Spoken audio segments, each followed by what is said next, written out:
àwọn muslim ti price ṣé bẹ́ẹ̀ sì islam ṣe rí leléyìí ni ẹ̀yin muslim kí ló ń ṣẹlẹ̀ ta lọ́lọ́run ò gbọ́dọ̀ ṣẹ̀wọ̀n o ẹ̀yin oníṣẹ̀ṣe ẹ dìde mọ́ ta lọ́lọ́run o ẹ dìde mọ́ ta lọ́lọ́run o ẹ má jẹ́ kọ́rẹ́ ta lọ́lọ́run jẹ o ṣé nǹkan tí islam kọ́ wa ṣóun là ń ṣe yìí ṣé nǹkan tí islam kọ́ wa ṣóun là ń ṣe yìí tó já sí pé ẹni tí ó bá ti gba ìsìláàmù ẹ wá ń fara ní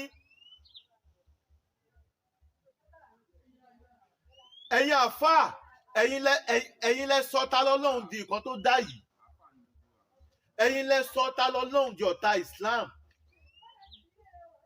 ẹ̀yin ni ẹ̀yin lẹ fànà ẹ̀yin lẹ kọ́kọ́ bẹ̀rẹ̀ ẹ̀yin lẹ dálẹ̀ bàtà tẹ bọ́ sílẹ̀ òun ni ta lọ́lọ́run wọ̀ bẹ́ẹ̀ ni ẹ̀yin tó bá pè yín a fẹ́ ṣe program muslim ó yá ẹ wá ṣe lecture fún wa a máa wá pa àfáà wa débẹ̀ a máa bọ́ àwọn oníṣẹ̀ṣe a máa ṣépè fáwọn ẹlẹ́bọ kí ni bísínẹ́sì àfáà àtẹlẹ́bọ tó fi ń ṣépè fẹ̀lẹ́bọ ọ pé àfáà pé ó yá wá ṣe ẹ jẹ́ ká bẹ lọ́hùn kọ́lọ́ kó bá pa Ọ̀ṣun Òṣogbo rẹ́ gbogbo ọdún wèrè wọn yẹn tí wọ́n ṣe yẹn kọ́lọ́ kó bá parẹ́ ṣé ohun tó pé yìí pé ṣé ohun tí islam kọ́ wa nìyẹn ṣé a follow ohun tí islam sọ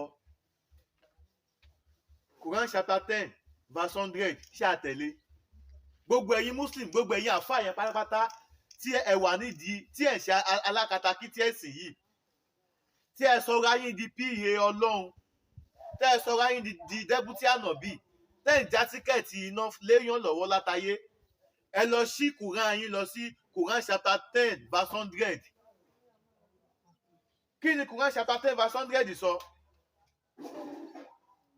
Ọlọ́run ọba àlékiọlá ó bá wa sọ̀rọ̀ ńbẹ̀ kí lọ́lọ́run sọ Ọlọ́run ní Islam yìí o kò sẹ́ni tó máa gbà àfẹ́ni tèmi Ọlọ́run bá yọ̀ǹda fún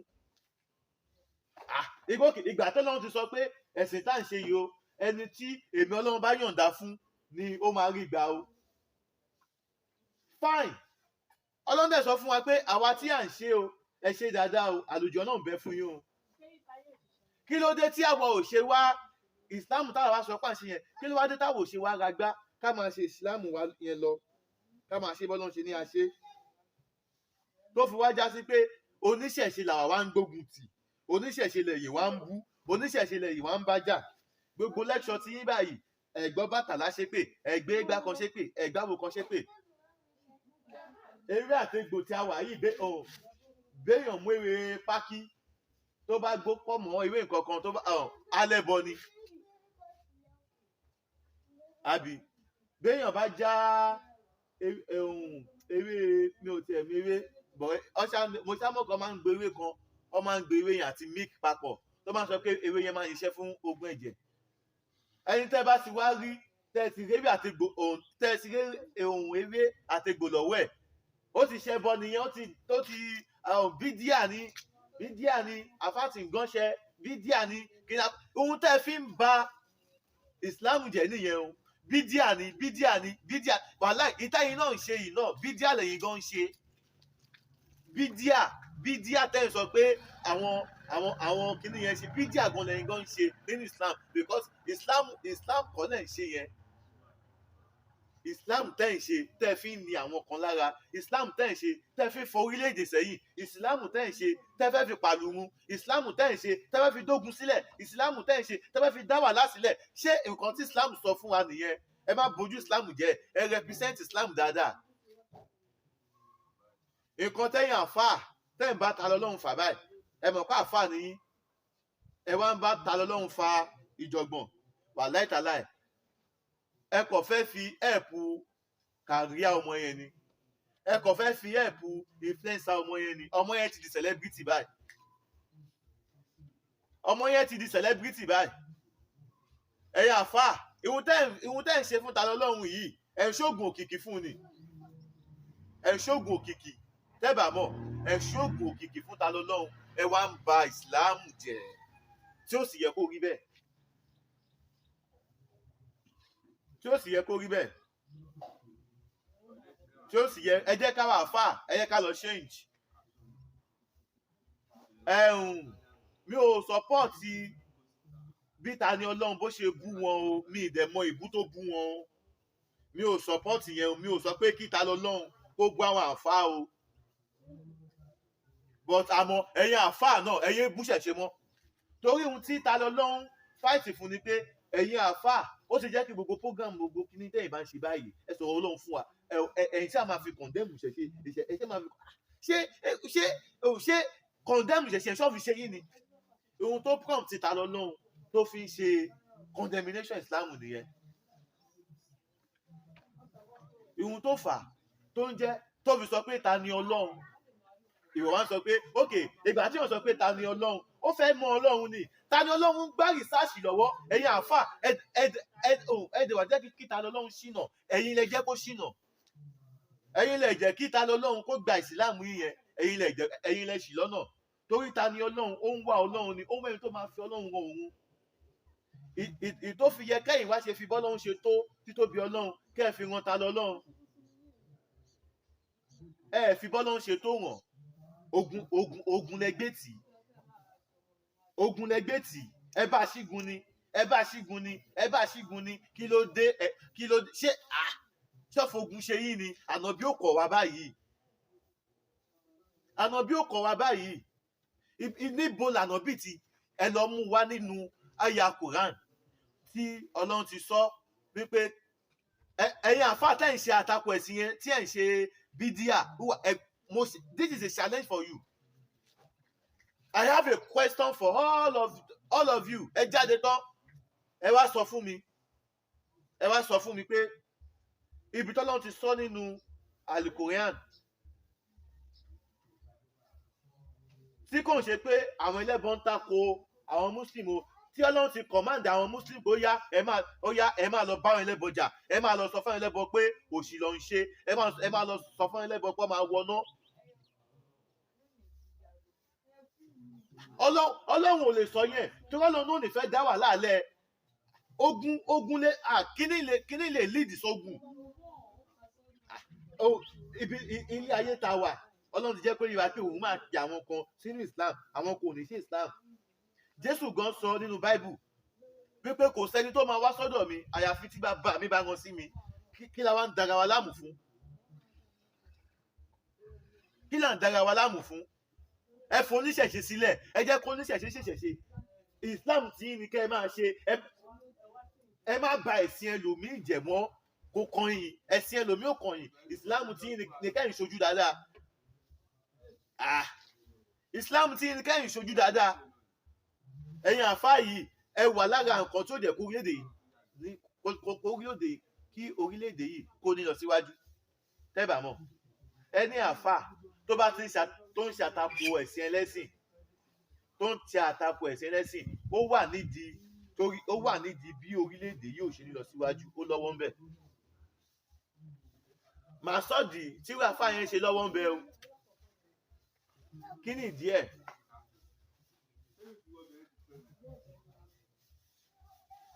Ìdí ẹ̀ ni pé ẹni tó jáde tí ó fẹ́ ṣe olórí níbì kan tí kò wà kí n ṣe Muslim but ó wà more competent gan, ó wà qualified sípò yẹn, but because ẹni ò ń ṣe Muslim yẹn tó dẹ̀ yẹn pé àfáà yẹn ló lágbára àti gbẹ́ni yẹn débẹ̀ torí kò ń ṣe Muslim, pé ó tẹ̀ kọ́kọ́ ṣe Muslim náà kò fẹ́ mọ́ nǹkan tí o gbé lọ́wọ́, kò lè gbá ẹni yẹn, Muslim ló máa gbà, tí ó sì yẹ kó rí bẹ́ẹ̀. Ẹ jẹ́ ká wá ìrọ̀rùn fúnra wa, ẹ jẹ́ ká wá ìrọ̀rùn, ẹ jẹ́ ká wá fúnra wa, ká nípa wá ìrọ̀rùn fúnra wa nínú Islam ni gbogbo ohun tó ń ṣẹlẹ̀ yóò ní máa ṣẹlẹ̀. Ẹ ń fi ara ní èèyàn jù, wáàsí yín ti gbóná jù, wáàsí yín ó ti gbóná jù, kí ló dé? Wáàsí yín lẹ fi ń jẹ́ káwọn èèyàn kórìíra Islam, wáàsí yín lẹ fi ń dá ogun sílẹ̀, wáàsí yín lẹ fi ń dá wàhálà lẹ̀. Àáfàá mi ò níṣẹ́ méjì tó ń ṣe láyé tiẹ̀, kó máa tako kírísítẹ́nì ní gbogbo wàásù títí ẹ̀, títako kírísítẹ́nì ni, kó máa kọ̀ndẹ́mù báíbù ní wàásù títí ẹ̀ nìyẹn. Ṣó yẹ kó rí bẹ́ẹ̀? Ṣé gbá tí muslim, you as a muslim, tó ti jáde tó ti lọ ń túwèé oníwèé, tó ti ń kọ̀ndẹ́mù ẹ̀, ìwé yín ó takora wọn, ìwé yín contradiction wà ńbẹ̀, tó ti ń ṣe gbogbo ẹ̀, òun náà máa lọ gbéwèé, òun náà máa rọ́bìṣì ìwé tiẹ̀ náà. Ẹ̀yin àfàlẹ̀ lẹ́jẹ́ kẹ́nu àbùkù kan alukurian, ìwé tó dẹ̀ mọ̀ ní ìwé alukurian, ìwé tẹ́nu àbùkù gbọ́dọ̀ kan ni. Kálẹ́yìn ò wá àbùkù báíbù lọ ni, kẹ́ máa lọ ka Jésù ṣàlùwàlá, ọgbọ́n sókè ọkìrù àǹsó. Àwọn kírísítẹ́nì tó gbé ìwé wọn lọ́wọ́, tó ti káwọ́ sókè, tó ti rùkù, tí wọ́n sùjúd, wọn kírun. Àwa muslim ni àwa ń kírun. Ṣé automatically ṣé kò yẹ ká máa jó kí ni wọ́n máa dùn pé òun àwà lọ́nà? Àwọn tó rí kinní yẹn ń bẹ̀, tọ́lọ́run ò fọ ojú wọn sọ́nà. Ẹ má gbàgbé kọ́lọ́ ní ẹni tí mo bá yọ́nú sí, ẹni tí mo bá fẹ́ràn, ẹni tí mo bá fẹ́ kó rí ìsìlámù ṣe ló máa ṣe. Àwọn yẹn lẹ́yìn wá ń gbógun tì, ẹ̀ ń fàkókò ṣòfò ní. A surprise yín níjọ́ ìgbéǹde àlùkìyámọ̀ tí ọlọ́ba gbé dáyárì àfáà mi jáde bá ó yá wá ṣe bó ṣe lólé ayé, gbogbo ilé ayé tiẹ̀ ó fi ìsìláàmù tiẹ̀ ó fi ní àwọn ẹlòmíì lára ni. Ok, ìsìláàmù tiẹ̀ tó máa ń ṣe yẹn, àwọn wo ni wọn tiẹ̀ kì í ṣe ìsìláàmù tó o fi ìsìláàmù yìí tó yẹ pé o fi dùn wọ́n nínú lọ́ fi gba ìsìláàmù yìí tó bá máa wọ fáìlì yẹn báyìí dẹ́rò ni.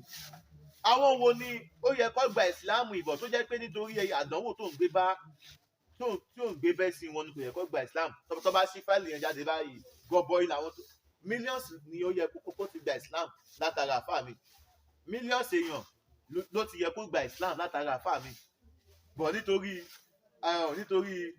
nítorí ànígbàgbọ́ nínú làkúndínníkùn wálé yẹ̀dín fi tiyín ṣe tiyín. Ọlọ́run tó ní làkúndínníkùn wálé yẹ̀dín, èmi kémi gbá tèmi mú tí wọn náà gbá tiẹ̀ mú, káàdì ṣe lèmi gbá tèmi mú bí mo ṣe wá gbá tèmi mú yẹn. Ẹ dúró báwo gan lẹ́yìn àfáà gan, báwo gan ṣé ẹrù pé di ìsìláàmù mú? Ẹ̀yin àfáà tẹ̀ ń kọ̀ndẹ́mù àwọn tí wọn kì í ṣe muslim yìí, ṣé ẹrù pé di ìsìláàmù mú ni? Di ìsìláàmù mú. Wàláì tàláì, àwa tá a fẹ́ kí peace kálàáfíà kó jọba láàrin àti muslim àti christian àti oníṣẹ̀ṣe àtẹni tí ó ṣẹ̀ṣe àtàlábàláyé, tá a fẹ́ kálàáfíà kó wà láàrin gbogbo wa. Ṣé mọ̀ páwa la sì di ìsìláàmù mú ni? Ṣé tó bá jẹ́ pé bẹ́yìn ṣe gbé bẹ́ẹ̀ náà làwa muslim tó kù, bẹ́ẹ̀ náà ni àwa náà ṣe gbé, ṣógun ò ti ní ṣẹlẹ̀? Ṣé ogun ò ti ní ṣẹlẹ̀? Gbogbo kan tẹ́ máa rò rè, ẹ̀dẹ̀ ń ṣe kinní yìí láti fi ẹlòmíì ṣe nu yín láti fi gain followers, ẹlòmíì ṣe nu yín láti fi gbórí ìgbà kọ́ lè máa sọ pé nígbà ayé lágbájá o, ìtorí pé ìtàn lẹ̀ ń kọ sílẹ̀, tọ̀hún kọ́ nìkan tẹ̀ ń ṣe yìí, táyé lẹ̀ ń ṣe o, tọ̀hún kọ́ o, ṣe tọ̀hún o, tí ì ṣe tọ̀hún o, táyé lẹ̀ sì ń ṣe o. Nítorí pé tẹ́ ẹ bá kú tán kọ́ lè máa sọ pé nígbà ayé Egúngún ó gbìyànjú fáwọn kèfèrí yẹn, ẹni tí ó bá ṣe ìsìláàmù báyìí Egúngún máa ń fara ni wọ́n ni, ó máa ń fa ṣe bí so àwọn kan láwọn sọ pé irú ti gbàgbọ́ Egúngún yẹn náà làwọn fẹ́ ní bí terrorist bó ṣe ń tán nìyẹn o.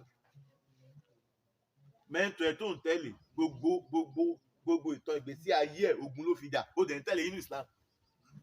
Ṣé àwọn òrìṣà àbí tí kò jagun ni ká tẹ̀lé ni? Ṣáwò ránà bíi tí ò jagun, ànábì àwọn ọmọ ṣe ànábì wa jagun ni, ànábì wa àwọn lọ bá kèfèrí, ṣànábì tó sá láti Mẹ́kà, tí ànábì tó sá kúrò Mẹ́kà tó sá lọ sí Mẹ́dínà nítorí àwọn tó ń ṣe mùsùlùmí tó ń fara ní ànábì. Ànábì dẹ ṣànábì fógun ni, ànábì ò fógun, kí ló wá dé táwa ṣe wá ń ṣígun? Kí ló dé tẹ́yìn ṣe ń ṣígun? Why tẹ́ ṣe ń ṣígun? Ká tó rí ká tó fọ̀ ibi tó ti mọ offense yẹn, evidence number 1 rè, play video ara yín, ó fi kí ó fi ṣe gbá ẹgbẹ́ bó ṣe defame mi, this is called defamation of character under the kíní kan. Ṣé ìsìláàmù nìyẹn? Is that Islam? Is that Islam? Ẹ wá bẹ̀rẹ̀ competition, ẹ wá fẹ́ máa fara, ẹ wá ń fi ara nira yín, ẹ bẹ̀rẹ̀ competition. Ó yá èmi ní kí ní followers jù, èmi ní kọ́mọ̀ pé yóò, èmi ní kọ́mọ̀ pé Islam yẹn sẹ́, ó yé mi. Ẹ fẹ́ jẹ́ ká máa rí, ẹ fẹ́ máa ṣe bí ẹni tó perfect nínú Islam ló fà tẹ́ fi ń ba Islam jẹ́. Wọ́n lè sọ pé Islam tèmi dán mọ́rán, Islam yín ló dán mọ́rán, Islam yín ò dán mọ́rán. Islam yín tẹ́ ń ṣe, tẹ́ fi ń takò àwọn ẹlẹ́bọ̀ yìí kò dán mọ́rán. Nítorí òun ṣe Muslim káwọn tí òun ṣe Mùsùlùmí kọ́ wá rí ẹ, kò yẹ kí ni wọ́n máa bàjẹ́ sí ẹ. Ó yẹ kẹ́ ríra yẹn kí láyé tó yọ̀yà kó ní kálukú dẹ̀ máa bá tiẹ̀ lọ ni. Ẹ sì máa wá ba débi pé Muslim máa fi tẹ̀sùbá lé babaláwo kiri, babaláwo náà máa fi tẹ̀sùbá, á máa fòwò ká lé àfáà kiri. Ṣé ẹ fẹ́ dógunlẹ̀ ni? Ṣé ẹ fẹ́ dógunlẹ̀ ni? Ẹ má dógun sílẹ̀ náà. Ẹ má dógunlẹ̀. Nǹkan táwọn sọ fún yín nìyẹn. Ọ̀rọ̀ ẹ̀ má lágbára o. Islam tèmi mọ́kàn lélẹ̀. Islam tí mo mọ̀ kọ́, ẹ wá wo bọ́ sí wá kàǹpútà lọ́lọ́run tó fi áńkọ́ọ̀fù sí bọ̀bọ̀ yẹn lọ́wọ́ báyìí. Òun náà wá ń jókòó bọ́kọ́ ó ń wò báyìí. Ẹ̀yin oníṣẹ̀ṣe ẹ dìde mọ́ ta lọ́lọ́run. Ẹ má jẹ́ kí bọ̀bọ̀ yìí blame rẹ̀ kóhùn jẹ́ ambassador fún yín. Ẹ dìde mọ́ gbogbo ẹ̀yin awo àgbàgbà wo lẹ́ Yorùbá. Bàbá wa Ifáyẹmí Ẹlẹ́bùrú ìbọn, kábíyèsí yín, bàbá wa ẹ dìde. A ní púpọ̀ ní Ogun State, ẹ dìde. Abẹ́rẹ́ Ifá gbogbo yẹn dìde, gbogbo ẹ̀yin olúwo, gbogbo ẹ̀yin olúwo Èkó, olúwo Ọ̀ṣun, olúwo Ọ̀yọ́, gbogbo ẹ̀yin olúwo ẹ̀yin abọrẹ̀, ẹ dìde mọ́, ẹ dìde mọ́ ta lọ́lọ́run, ẹ dìde mọ́. Ẹ má yẹ kó fìyà jẹ. Àjùlọ pé mo kàn máa fàjùlọ hùn ẹ, máa fi nǹkan tó ń jẹ́, mo fẹ́ kó gbà pé mo jù ẹ lọ lórí pé ẹ fẹ́ fàjùlọ wọn ta lọ́lọ́run. Ẹ̀yin náà ẹ change. Ohun tí bọ̀bọ̀ yìí tí nǹkan tó prompt bọ̀bọ̀ yìí débi nǹkan tó ṣe yẹn, ẹ correct ẹ̀. Kí ni yẹn ló ń ba Islam jẹ́? Ṣé bí torí ta lọ́lọ́run jáde wá síta ó wá sọ tiẹ̀ ni la ṣe mọ̀? Ẹni tó ń ṣe behind the camera tó ń lọ fún àdúgbò kan tó àdúgbò kan tó ń sọ ṣé kò kì í ṣe bọ́dà Abdulgani nìyẹn? Bọ́dà Abdulgani ló ń gbégun ní kòyí.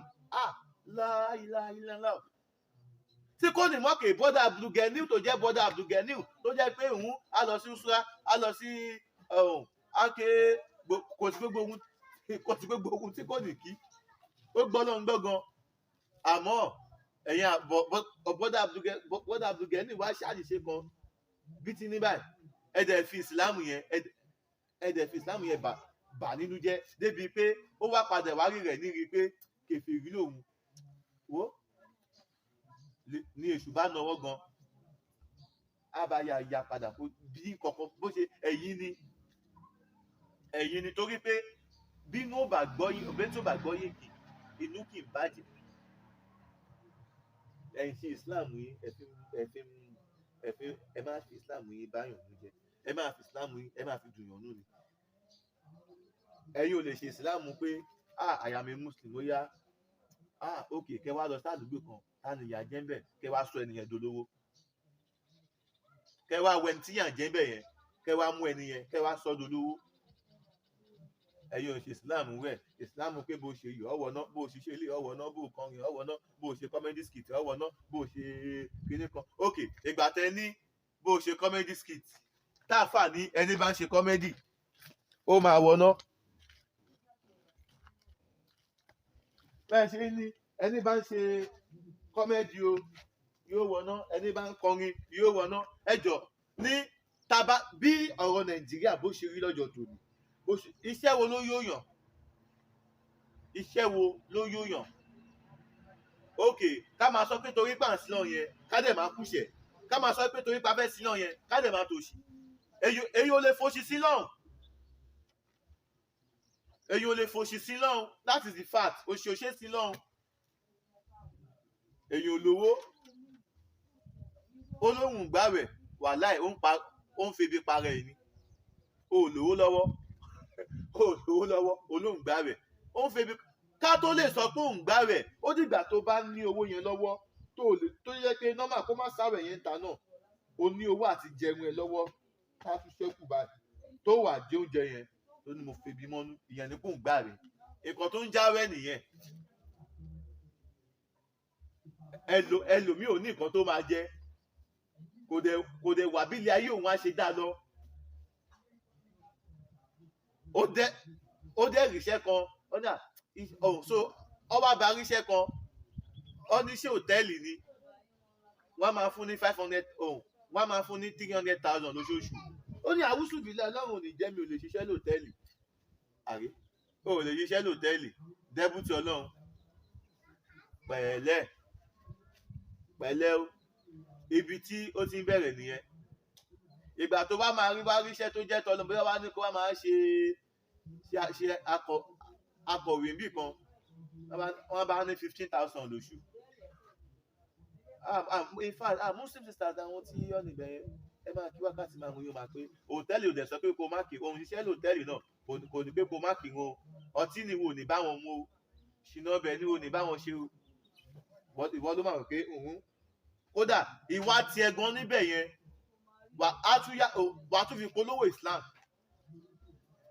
báwo ló ṣe fẹ́ fi wá polówó Islam tó ń ṣiṣẹ́ lòtẹ́ẹ̀ tí ojú ọmọbìnrin ọ máa ń sọ ọ I don't know how to use it àwọn ọmọbìnrin tó máa ń wà lòtẹ́ẹ̀ pé ọ̀pọ̀lọpọ̀ wọn náà aṣẹ́wó ló ń ṣiṣẹ́ lòtẹ́ẹ̀ tí wọ́n wájú bìrì tó wá jẹ́ star olùjáwé ló gbé ó dẹ̀rẹ̀ o dress corporate so you dress normal nílànà tí mùsùlùmí tó borí tó gbogbo ẹ̀ tó wà òkè tó yẹ ó wá ń ṣiṣẹ́ lòtẹ́ẹ̀ àwọn ọ̀gá kílẹ̀ ọ̀yá ó mọ̀ pé ìlọkulọ̀ tó fi ń lọ àwọn tó kù yẹn ṣé o mọ̀ kí wọ́n máa fi ìlọkulọ̀ yẹn lọ ṣé o mọ̀ pé tí wo ò bá gba ìlọkulọ̀ yẹn mọ́ra ṣé o mọ̀ pé o polówó Islam nìyẹn o mọ̀ bẹ́ẹ̀ ṣá tí ìwọ náà o wà máa ṣe lóṣó ń bẹ̀ bọ́dẹ̀ ṣe ń bẹ sọ́tò ìwọ̀tọ́ bá rí pé àtòkò jẹ́ muslim kò yí ṣe lóṣó ń bẹ̀ ẹ̀sìn yìí dáa ó dàbí ẹni pé ọ̀nà tá a wà yìí ọ̀nà tí ò dáa ni àmọ́ ọ̀nà tí èyí ò bá tí rìn kó yege ń bẹ̀ mẹ́sẹ̀jì lélẹ́yìí ẹ kọ sílẹ̀ o ọ̀nà tí wọ́n fúnra rẹ tó bá tí rìn kó yege ń bẹ̀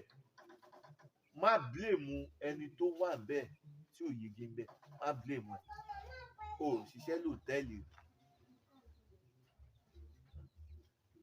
tí ó yẹ ṣá má blame ẹni yẹn message tí mò ń give ni pé peace kálàáfíà ìjọba nílẹ̀ Yorùbá face Islam ẹ kírun gbààwẹ̀ ṣe gbogbo sàrà ṣe fáwọn tó bá nígbà má sọ̀rọ̀ nípa other people religion wọn. Gútúbà jímọ̀ ẹlòmíì gútúbà jímọ̀ ẹ̀ báyìí ẹgbógun tàwọn oníṣẹ̀ṣe náà ni ẹgbógun tàwọn súra kí mùsùlùmí má bàa oníṣẹ̀ṣe ṣe àwọn súra tó máa dín wàhálà lẹ̀ láàrin mùsùlùmí àti oníṣẹ̀ṣe ni gbogbo gútúbà jímọ̀ ẹlòmíì bó ṣe ọwọ́ náà tẹ́sì kan dẹ̀ tí ẹ̀sìn kan wá polówó pé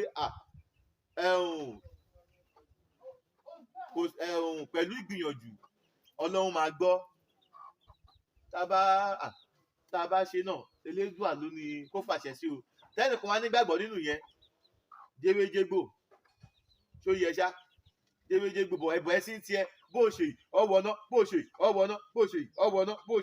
náà èèyàn gáwó pé wo iná ẹ̀sìn tàwọn eléyìí gan bí pé mo tún ṣe gan mùsùlùmí àtúmọ̀ sọ fún mùsùlùmí pé mùsùlùmí kọ́tẹ́ ṣe àbídíà wọ́n á tún máa bára wọn jà kíní kan ló dá nùsàm kíní kan ló dá àsìlátù ló dá nǹkan táwọn kan ń ṣe àwọn kan ò ní ṣe tàjúdù ló dá tàjúdù náà tó dá àlátùkì kọ́dìrì dá àlátùkì kọ́dìrì wàhálà lẹ dálẹ̀ nínú Islam ẹ̀yìn àfáà kí ló ṣẹlẹ̀ wàhálà ìjà lẹ dálẹ̀ àwọn oníṣẹ̀ṣe kẹ̀ kò sírú wàhálà yẹn Ṣàngó abọ́bàtálá ṣe Ọbàtálá abáfá ṣe Ifá bá Ọ̀rúnmìlà ṣe gbogbo wọn ń bára wọn ṣe ni eégún abágunnu kó ṣe wọn ò bára wọn jà bọ̀ ìsìlámù táwa wá sọ pà ń ṣe àwa láwa kan alùsùnà wàjàmáà aláwa kan Shamsuddin bídíà ni wọn tẹ̀lé ànábì àwọn kan kíní kan Tìjàníà ni wọn ń ṣe wàsífà wọn tẹ̀lé ànábì wàhálà lẹ dálẹ̀ nínú Islam ẹ wá pín Islam ẹ wá pín yẹlẹyẹlẹ ẹ wá fi